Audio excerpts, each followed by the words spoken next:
Was there a moment that you were like, oh no, I know that I love this guy? Yes, that was our third date.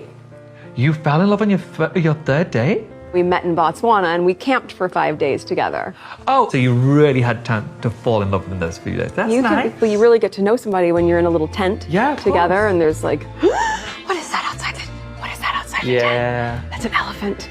Are we going to be safe? Yeah, you're safe. Oh. Okay. Yeah. Did you tell him first or did he tell you? He told me. Oh, that's nice. That's really You started to blush. I will stop this line of questioning. Still got it. You still got it. What a perfect expression, isn't it? Look at the eyes. I'm ready to tell you my story, my love story. So, I just love the reaction of the dude, right? So he is so sarcastic and he's like, I fell in love in 3 days? Who falls in love in 3 days? This is the most ridiculous. This is like that movie, How to Lose a Guy in 10 Days. This is like how to make someone fall in love in 3 days. Okay? Honey, okay. This is the biggest BS I've heard about anyone. This is not a real love story, okay? Give me a break. You can't fall in love in 3 days.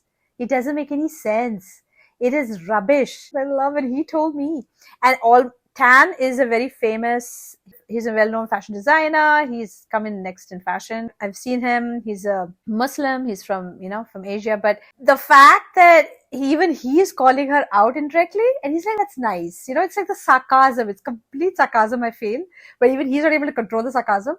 And it sounds so ridiculous. And she says, yeah, you get to bond when you're in the wild. Yeah.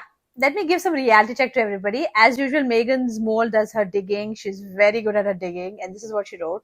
Check them out starting from 2,300 per night. So this is apparently where they stayed.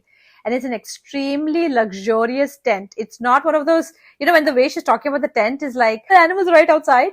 Not really. It's a very luxurious tent. Go check out the website. And that's the funniest part of the whole thing is she tries to keep portraying that she comes from this very poor background or that she's had a poor upbringing. She hasn't. Similarly with, she's been and she was doing all this work and, she loves the wildlife and that's how her and Prince Harry bonded. That's not love, honey. That's called trapping, in my opinion.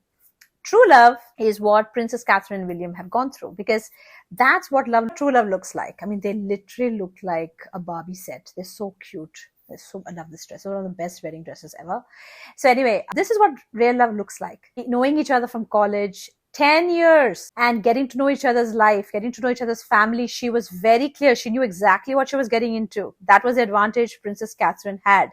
She was in William's life for 10 years. She dealt with the media and she was classy about it. She has never given an interview. She's not complained. And that's what you do with family. You don't go out and trash family. You support family and be there for each other. That's love. That's falling in love on your third date. Sorry, I kept saying days. On your third date. Yeah. Let's compare that. So falling in love on the third date versus being in love and riding it through the tough times and then getting married. 10 years. Yeah. You guys can do the math. Yeah. What actually looks like a real love story among these two. We know it, don't we? And where is Harry? So love story lasted. What has Harry gone reduced to? He's definitely got more brains than me. I think we've established that from school. But when it comes to all that, I think I'm much better hands-on. And when you find solo? Baldness, sorry? When you find solo? It's baldness. It's pretty rich coming from a ginger, so I'm quite happy to get that on this one. He was meeting leaders around the world. He was doing a lot of changes when he was with the royal family. What's he doing now? That speaks for itself.